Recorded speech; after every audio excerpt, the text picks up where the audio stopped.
Back to our channel creative smart way. Friends, నేనైతే ఈ వీడియోని షార్ట్లో పోస్ట్ చేసినప్పుడు నాకు చాలా కామెంట్స్ వచ్చినాయి. కొంతమంది ఫుల్ వీడియో అడిగారు, కొంతమంది ఏమో వాళ్ళకు అనిపించినవి అయితే నాతో షేర్ చేసుకున్నారు. అసలు మోసుకెళ్తే ఏ బాధ ఉండదు కదా అన్నారు.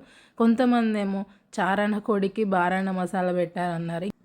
ఇంకొకరు అయితే స్ట్రైట్గా కాకుండా ఇలా అడ్డంగా పెట్టి తీసుకెళ్ళింటే సరిపోతుండే కదా గ్లాస్ పగలకుండా అని పాపం వాళ్ళు నా కోసం అయితే సజెస్ట్ చేశారు. మరి నేను వాళ్ళ కోసం అనేసి కూడా రిప్లై ఇవ్వాలి కదా. యాక్చువల్లీ ఫ్రిడ్జ్ అయితే ఎప్పుడు కూడా అలా అడ్డంగా పెట్టకూడదండి, నిలువుగానే పెట్టాలి. మెకానిజం అంతా డ్యామేజ్ అవుతుంది లోపల. మాకు ముందే ఇన్ఫామ్ చేశారు కూడా ఫ్రిడ్జ్ కొనేటప్పుడే. ఇంకెవరికైనా కూడా యూజ్ అవుతుంది, ఇలా side by side double door తీసుకున్నారనుకోండి ఫ్రిడ్జ్, వాళ్ళకి ముందే కూడా ఇవన్నీ తెలియాలనేసి నేను ఈ వీడియో చేస్తున్నానండి. మెయిన్గా ఇలా అపార్ట్మెంట్లో ఉండడం కానీ లేదంటే ఫస్ట్ ఫ్లోర్ సెకండ్ ఫ్లోర్ అలా ఉండే వాళ్ళకైతే కంపల్సరీ ముందు చెక్ చేసుకోవాలండి. Side by side door fridge తీసుకున్నారంటే మాత్రం కంపల్సరీ మన స్టెప్స్ విడత ఎంత ఉన్నాయి అనేది కంపల్సరీ చూసుకోవాలి. ఈ ఫ్రిడ్జ్ వచ్చేసి చాలా బరువు ఉంటుందండి, దానిపైన అయితే 750 kgs అని రాశారు. అందుకే ఈజీగా అయితే ఎవరు మోసుకెళ్ళలేరు. ప్లస్ స్టెప్స్ పైన ఇలా మనకి తిరగడానికి ప్లేస్ ఉందా లేదా ఫ్రిడ్జ్ తీసుకెళ్ళడానికి అనేది కూడా ముందే మెజర్ చేసుకోవాలి. దీన్ని ఎలా అంటే అలా స్లాంటెడ్గా అడ్డంగా పెట్టడానికి కుదరదు కాబట్టి మనము సైజ్ అనేది మెజర్ చేసుకోవాలి. స్టెప్స్ పైన కానీ లిఫ్ట్లో కానీ పడుతుందా లేదా. ఇది 3 feet ఉంటుందండి మనకి ఫ్రంట్ సైడ్. మొత్తం ఇలా డెప్త్ అయితే 2.5 feet ఉంటుంది. సో అన్నీ మెజర్ చేసుకొని ఫ్రిడ్జ్ అయితే కొనుక్కోండి. ఎందుకంటే లిఫ్ట్లో పట్టకపోయినా స్టెప్స్ పైన పట్టకపోయినా కూడా చాలా ప్రాబ్లం అవుతుంది కాబట్టి ముందే అన్నీ మెజర్ చేసుకొని తీసుకోండి.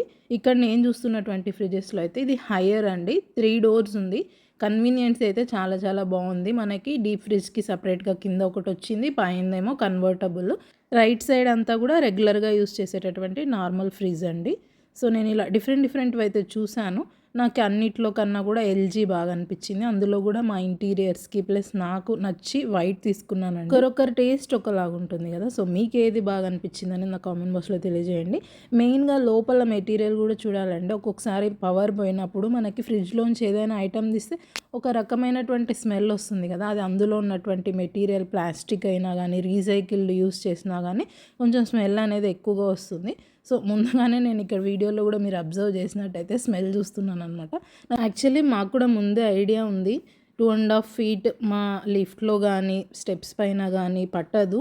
స్టెప్స్ పైన పట్టినా కానీ టర్నింగ్ ఉంటుంది కదండి ఇలా పైకి వెళ్ళే దగ్గర, అక్కడ అస్సలు పట్టదు అనమాట. కానీ మాకు ఇదే నచ్చింది, సో రిస్క్ చేసి తీసుకున్నాము. ఆ రోజైతే ఆల్మోస్ట్ కాలనీ వాళ్ళంతా కూడా ఇక్కడే చూస్తున్నారనమాట. పిల్లలు అయితే ఎగ్జైటింగ్గా ఉన్నారు, ఎలా అయితే ఫ్రిడ్జ్ పైకి వెళ్తుందని అందరూ కూడా ఎగ్జైటింగ్గా చూస్తున్నాము.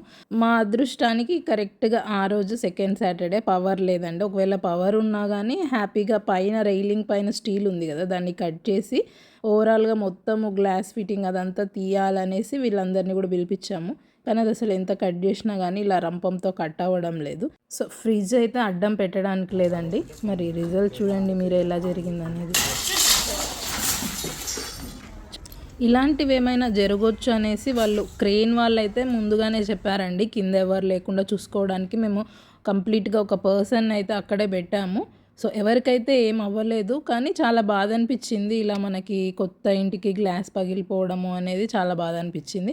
ఇంకా కాసేపు తర్వాత పైన స్టీల్ రాడ్ ఉంది కదండి, దానికి కూడా ఎలాంటి సపోర్ట్ లేకుండా సడన్గా కింద పడింది. చాలా భయం వేసింది, పెద్ద సౌండ్ వచ్చింది, చాలా ఇబ్బంది అయింది ఈ ఫ్రిడ్జ్ పైకి తీసుకెళ్ళడానికి. మొత్తానికి ఇంతమంది పని చేస్తే చాలా సేపు తర్వాత సేఫ్గా అయితే ల్యాండ్ అయింది. కానీ ఓపెన్ చేసి అది పని చేస్తుందా లేదా అని తెలిసే వరకు కూడా ఒక టెన్షన్ ఉండే. క్రెయిన్కి కూడా per hour అని ఛార్జ్ చేశారు. ఇది పైకి తీసుకెళ్ళడానికి చాలాసేపు అయితే పట్టింది, చూసినంత ఈజీ అవ్వలేదు. చూసారు కదా బ్రేక్ అయిన గ్లాస్ పీసెస్ అన్ని కింద. ఆ చిన్న టిప్ అండ్ ట్రిక్ ఏంటంటే ముందుగానే ఈ డోర్స్ అన్నీ కూడా డిస్మాంటల్ చేసి పార్ట్స్గా డివైడ్ చేసి పైన ఫ్లోర్కి తీసుకొచ్చి మళ్ళీ రీఅరేంజ్ చేస్తారంటండి. సో మాకు ఆ టిప్ అయితే అప్పుడు తెలీదు, చాలా నష్టపోయాం, చాలా కష్టపడ్డాము. మరి ఎవరికైనా యూస్ఫుల్ అవుతుందనేసి ఈ వీడియో షేర్ చేస్తున్నాను. అలా అయితే మనకి చాలా అమౌంట్ సేవ్ అవుతుంది. Thank you for watching. Keep watching our channel Creative Smart Wife Tips. Bye bye.